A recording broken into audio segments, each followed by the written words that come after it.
G'day mate and welcome back to Factorio with me, JD. So this is episode 6½. This is going to be our first weekly recap of our SubX base in our SubX series. And I guess I should go back all the way back to the start. So you might say this is week one. Like, there's no way you build all this in a week. And technically you'd be right. So what actually happened is recently I just finished a series called Rocket Rush. And in that, basically, we built a base that was capable of not launching a rocket, but launching multiple rockets. Well, it's something that's not what you would consider to be a mega base, but something that was definitely base worthy and could produce something that we could be proud of, basically. Just a base that could produce all the different things that we might demand of it, along with also produce some rockets. So I wanted something that could get some rockets off the ground, along with complete science. So we have, you know, blue science, purple science, yellow science, all that sort of stuff. All the basics that you'd need to get a base up and running. At the same time, you know, make some rocket parts, launch rockets off to space, have some labs, perform some science, that sort of stuff. That's the button I want. So that was the plan for our Rocket Rush series. And our Rocket Rush series, believe it or not, in 2 weeks got a rocket off the ground, so sub 8 hours, and then continued from there. We just expanded the base. We finished all the vanilla research, because that was a mostly vanilla series. You know, if you ignore all the little people that I had running around doing all the mining for us, because I just like the drones, I have to admit it. They look cute.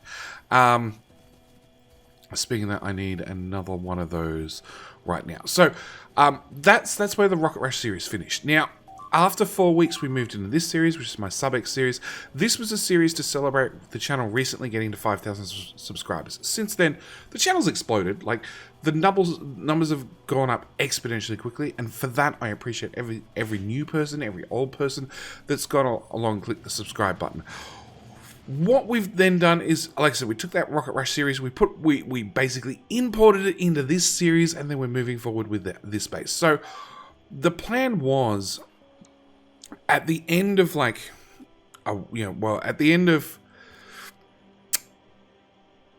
plan was at the end of the Rocket Rush series to have something that was capable of have a base that was capable of letting us go out and make a mega base, like a really something really large. And that's still what this base is intended to be.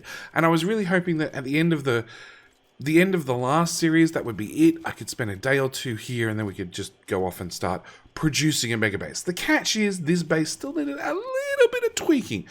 First thing we need to do is we need to finish off all the non-vanilla research. So we actually have, in this series, we have Factorio Extended Plus installed, which is, the basic concept of the mod is, it gives you 2 extra tiers for everything. So, you know, belt normally is your yellow, your red, your blue.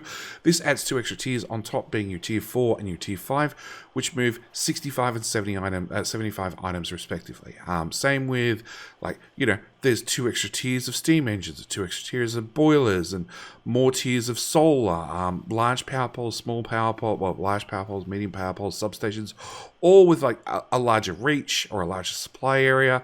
An extra tier of power armor, electric furnaces, the whole works. So it's just a couple of extra tiers, and the idea behind that mod is, it just means, in theory, you need less assemblers, less chemical plants, less items to produce more on the output, because they're so much faster. And I think the best example I can give you is, if we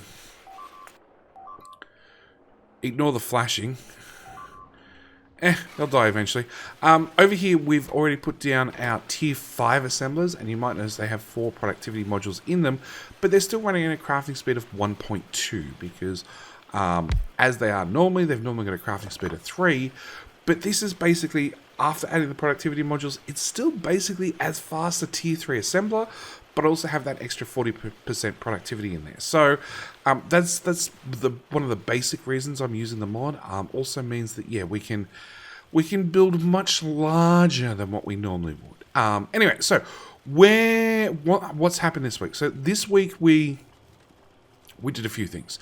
We finished off most, not quite all. I still have 2 tiers or 3 tiers of efficiency module I need to research, along with all the SpaceX components and bigger and better solar panels, all the way up to tier 8, which is going to take a little while, along with tier 8 accumulators. Yeah, that's not expensive at all. So yeah, I still have some research to do, along with all the SpaceX components.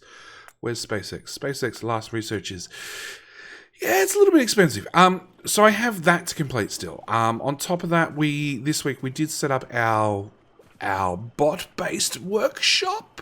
And the idea of this one is it's going to basically complete, it's going to give us all the materials we're going to need for expanding into a new base to build a mega base. At the same time, it's also going to do all the SubX components or SpaceX components for our SubX series. So what I actually did is, like I said, the channel recently, it hit 5,000 subscriber milestone, and then since then you guys have been loving the series, I guess, and loving the concept. So you guys have been smashing that subscribe button, which I really, really appreciate.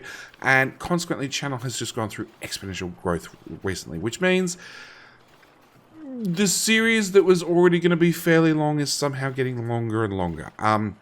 My plan was, and still is, SpaceX is a very late, or it's a reimagining of Endgame. So originally SpaceX was made in version 14-ish of Factorio, 13-ish, 12-ish of Factorio, before there was any infinite text. So back then you'd launch a rocket, that was it, game over, congratulations, pat on the back, you're done.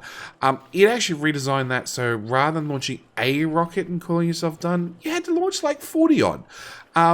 And what we've actually done is we've taken what I've actually had Lord Couture, the mod creator, do, is he's taken that original mod concept and changed it up. So the idea is normally you build some satellites, so you know whereabouts in the galaxy you are, and then you go and build a dry dock in space. So that sounds easy enough. You know, some structural components, some assembly components. In saying that, a structural component which I have already built the 10 of. Cost a cool 200 low density structures. So that was 2,000 low density structures I've already launched into space, plus all the rocket components to actually build a rocket. Currently we're working our way through the dry dock assembly component, which looks okay until you look at the cost of an assembly robot and you're like, hang on, you're launching 50 speed 3s and efficiency 3s in each dry dock assembly component. You got to do that twice. And I'd be like, yep, twice. So we're getting, and do we have one built? No, we're still waiting on the assembly robots, which are going to be waiting on the efficiency modules, because efficiency modules are a pain. So yeah, after we've got those two components up and done, then we actually go into the actual SpaceX component, which is where you guys come in. So when we get to a SpaceX launch, I'm giving each one of you guys a spaceship.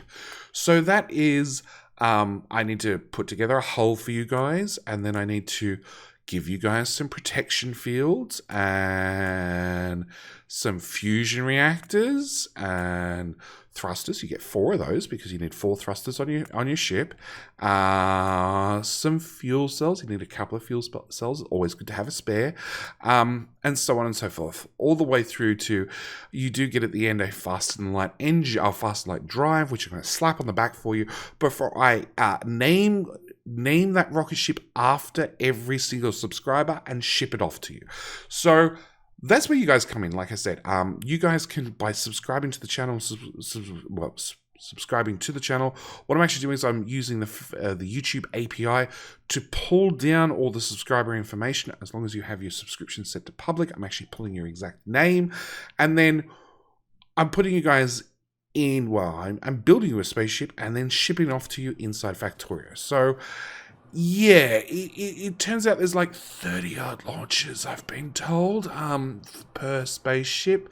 So 5,000 plus subscribers. Like, it originally started at 5,000. Numbers have gone up substantially since.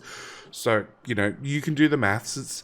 It's a slightly longer series than what I'd anticipated. So anyway, as I said, this week, what have we done this week? So this week, we've been basically tweaking this base. We've upgraded our iron lines from red belt speed. They're now blue belt speed, providing I could feed materials in fast enough. I just needed to... Come on, mining drones. Out of my way. There we go. Throw one of them in there.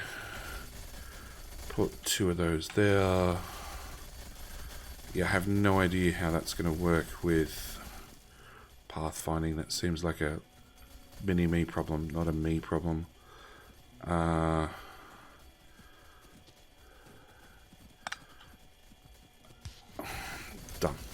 Okay, so yeah, I had to upgrade the smelters to blue speed because red was not enough. 6 red belts was not enough. As you can see, our gear production, which also, like I said, got upgraded to those better assembly machines. Our gear production is going into our workshop and every single gear is disappearing. That's 2 blue belts with gears just swallowed whole. Basically, at the moment, we're making belts. Lots and lots and lots of belts. In fact, actually...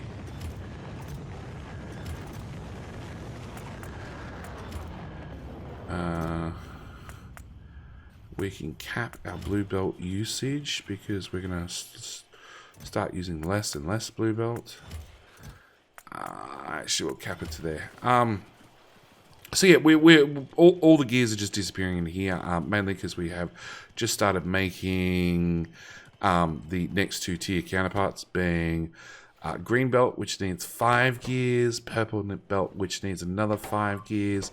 More importantly, green undergrounds, which need another 40 gears, and purple undergrounds, which need another 40 gears. It's 1.2k iron for a purple underground belt, and only a 600 for a green underground belt. These guys sort of consume just a tiny itty bit of iron.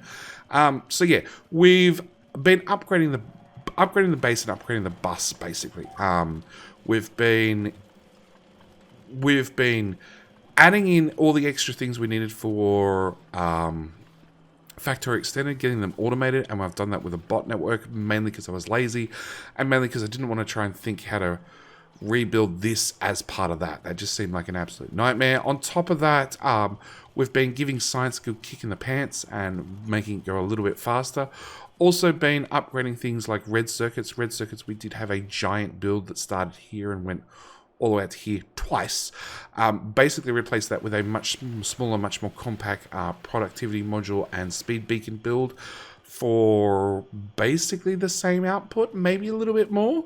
Actually, no, definitely more output. On top of that, we've been just doing minor upgrades, like upgrading the assembly machines to all tier 3s. And then we started realizing that our bus was not enough. So we went and created booster packs. So I grabbed some copper from underneath the bus, because I know I'm not meant to build on the bus, but that's okay. We have the kind little mining drones, mini-me's right here, as you can see, digging underneath the bus and actually ripping up the copper that I didn't accidentally build on top of at all.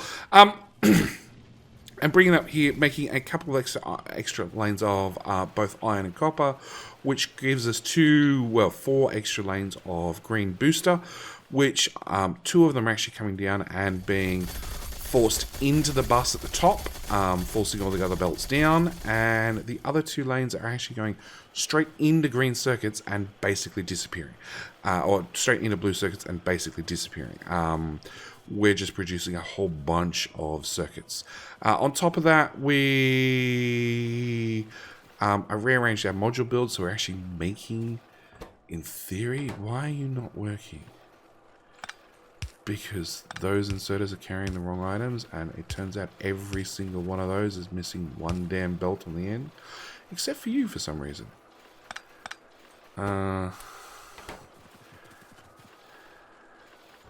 You happy now? You're working? Awesome. Can I just use a bit of red belts, please? Because that's what I happen to have on me. Yay! Fixed. And because I copied that to somewhere else, I'm a little bit that one's broken as well. So yeah, we rearranged our modules to run our modules a little bit more organized. I realized I had all the speed modules. I was making our first 2 belts run fast, and really what I needed to do is I need to have lots and lots of efficiency modules to get the Factorio extended stuff up and running. At the same time, I needed to have these guys on the end have speed modules put in them, basically so when things get to the end of the bus, they just get chewed up. Basically, this is our overflow. Anything that's left over at this point can be eaten by the base. Perfectly happy, I don't mind. So yeah, we went and got that rearranged. We got more blue circuits added into the base. We got some green circuits added into the base. We upgraded our gear production along with our red and green assemblies to the next tier of assembly machine. Basically, because these were slow, and I'm like, nope, we're just going to upgrade them. Same time we upgrade our labs, we're actually using a Mark III lab, which takes an extra 2 productivity modules, which of course are going to save us a whole bunch of research by just making the bar move 40%, well, using 40% less science packs to get the same amount of research out. Yeah, that's a better, more accurate way of looking at it. And actually overbuilt this slightly. It's built all the way out to there because that's how many labs I happen to accidentally build. Realistically, we can sort of only supply it to this point. We don't actually create enough science to supply it right to the end. Same time, I tweaked a few more things. So we went and... See, that looks so much better with the belts full. Went and... Oh, steel. Steel was the other thing that completely disappeared. So again, went and tapped this iron that we had out the back. Put down another whole stack of smelters, bring that iron, that steel in down here, and we just input it into the bus. Just simple, quick, easy, nothing too complicated. Oil, we upgraded plastic, and we actually went up to 3 lanes worth of plastic. Because why not? Basically, that's the bottom line reason why not. Where obviously the base is going to produce enough at this stage, so we went to a 3rd lane of plastic. That we sort of needed it. On top of that, we upgraded acid. Acid was one of the things actually really holding us back, so I've gone to a much more compact productivity module design, which is more expensive on power, but way more efficient. Speaking of power, we had to come down to our nuclear reactor builds, and I think we just doubled it outright. No, I think we went from 2 to 6 in a week. And it's given us like a 50% headway so far, but I'm sure we'll end up finding some way to spend that fairly quickly. Also upgraded our centrifuges that are doing the actual uranium processing, and also did the Covrex process. As you can see, Covrex process is completely backed up because, well, we have enough shining rocks. We have a full bucket of 4.8k, and if how do I start the system back up? If I just take 100 out of that, you can see the system automatically, if there's any room in the box, starts back up until it stops again because it's full, and it'll just keep doing that forever. It's happy to just boot back up when we need it and shut back down when we don't need it. Missed that one. Okay. What else did we upgrade? That was pretty much it. Except I need to come do that belt and that belt, which is going to increase our production by another, I don't know how much. Substantial amount. So yeah, that's pretty much where we stand for this week. Like, it was really a week of going around tweaking things, poking things, speeding things up slightly. In theory, they're automated. No, technically they're not automated. It was a loose use of an upgrade planner. So yeah, this week's all been about tweaking the base, just giving it an extra kick in the pants, getting things running a little bit faster, and also clearing some corruption from the belts, because I might have accidentally, contaminated a couple of belts along the way. But yeah, that's where we stand for this week. We do have, 3 more researches to do for Factorio Extended. We have the Train Supply Manager mod installed. Again, it's by it's by Lord Couture, the exact same mod creator as SpaceX.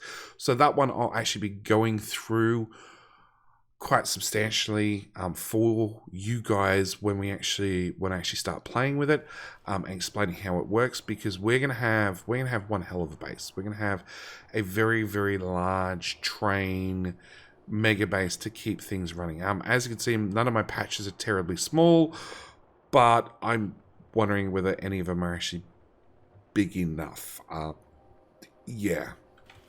So that's pretty much it for what's happening this week. As for the series itself, like I said, it's run by you guys. So the length of the series all depends on how many subscribers I have. I am adding new subscribers as people click the subscribe button. Basically, update the API once a week, grab any new names, and then add them onto the list. So, yeah, if anybody who does click subscribe to the channel, and I do know 50% of you guys out there watching this video right now haven't clicked the subscribe button, so if you click the subscribe button, you get your name added to the series. On top of that, what else is happening? On top of that, you might have noticed in the tech tree we have all these purple items. Yeah, so all these purple items, they are for Twitch subscribers or Patreon members. So obviously, if you're a channel subscriber, you'll get launched once for that. If you also support the channel via a Twitch subscription, a YouTube membership, or a Patreon pledge, basically financially support the channel, you also get a second spaceship and a basically, like, these have to be done manually. I have to manually launch these components.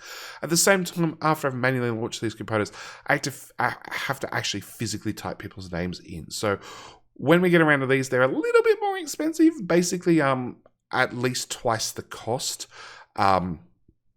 for a Patreon or a supporter SubX ship rather than a normal ship. So, like I said, when we get around to launching these, they're going to be manually. In fact, I'm probably going to put people's name in the episode title. So, yeah, there's that coming up as well. What else do I have to add? I think that's pretty much it. Yeah, it is a daily Factorio series, so you're going to see a new episode every day. There's a good chance I'm going to be adding angels. I know some of you are getting really, really excited there. Infinite ores to this series, because some of the people I was just talking about, the YouTube members, the Patreon supporters, and the Twitch subscribers who do get early access to these videos, have been doing some maths in the background and basically taunting me and working out how much ore I need per minute to get any sort of decent launch rate. And I was looking at these patches, I'm like, yeah, there's a chance we're going to be installing some infinite ores mods in the future. Just so when we claim a patch and we set it up, it means that's a constant source of ore I can rely on. And yeah, that's pretty much it. Anyway, that's it. I'm out. That's nothing else I can think that I need to add for this video. So thank you guys so much for watching. Do hope you're enjoying. Like I said, this is a daily Factorio video. Daily Factorio series. And with that, I hope you guys have enjoyed. Thank you guys so much for watching, and I'll see you guys in the next video. All right, bye.